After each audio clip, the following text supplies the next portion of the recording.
Hey guys, Joey from your class here. For my tutorial, I'm going to teach you guys how to add snow to an image. So what we're going to do is we're going to start off by picking an image. I picked an image with my friend Ryan that I took probably at the start of November, back before we had any snow, and I kind of think it would look cool with snow, so that's what we're going to learn how to do today. So what we're going to do is we're going to turn on my notes first, and then we're going to go to File, New, and then we're going to want to create a 500 by 500 pixel image. Create. Most of them will come in with a background, and I have all my stuff set to transparent. So what we're going to do is we're going to fill this with white. Then we're going to create a new layer, also fill it with white.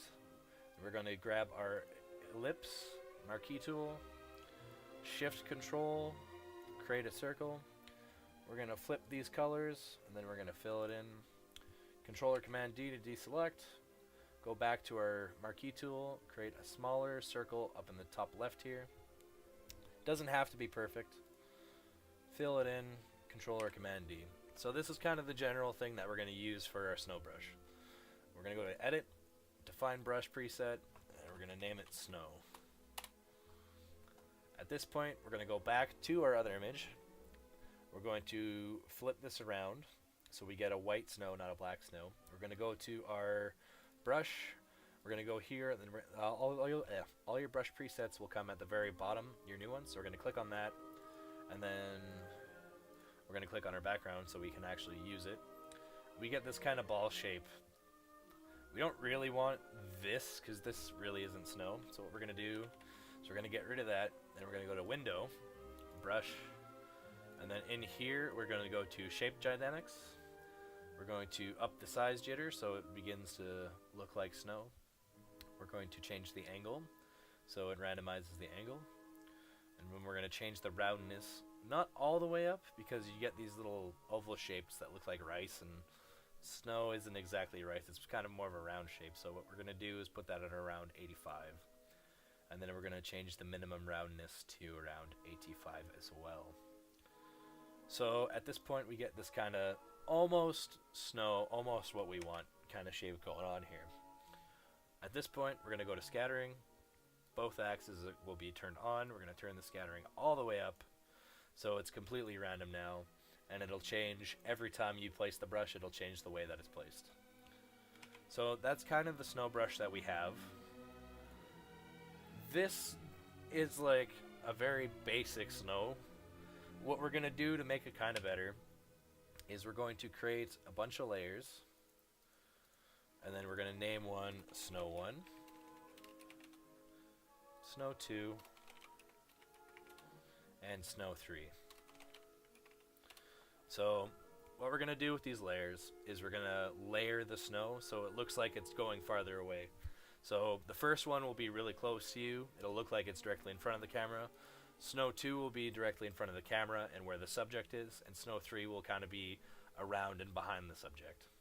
We're going to start with Snow 3 because that's the farthest one, and instead of having these bigger blobs, what we're going to do is we're going to turn down the pixels on the brush to around 100, and then we're going to go around the painting almost like we're taking a paintbrush and dabbing some white paint on it.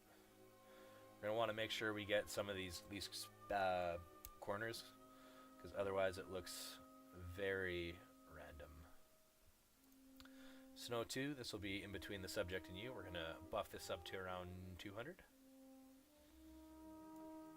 And this one we're not going to add a lot. We're going to add about that much compared to the first one.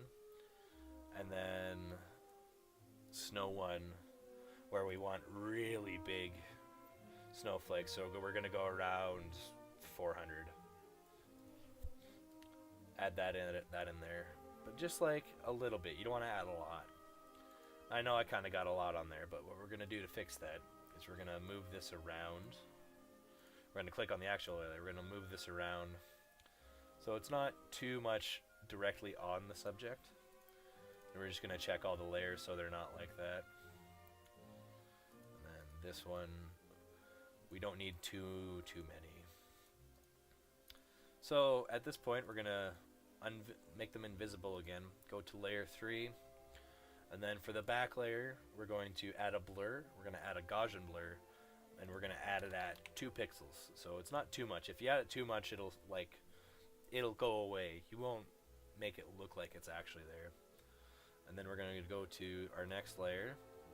We're going to add another Gaussian blur, but we're going to beef that up to around 4 pixels.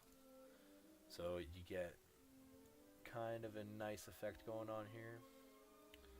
And we're just going to make it look a little bit better by moving it up a bit.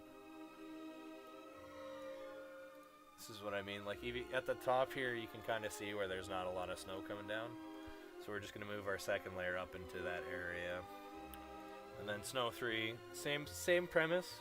We're going to add a blur, but for this one we're going to add a motion blur at around 60 degrees.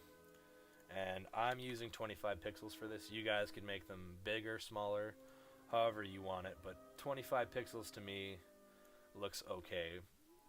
It does look a little funny though, so we're going to just dab the opacity down on this a bit at around 60.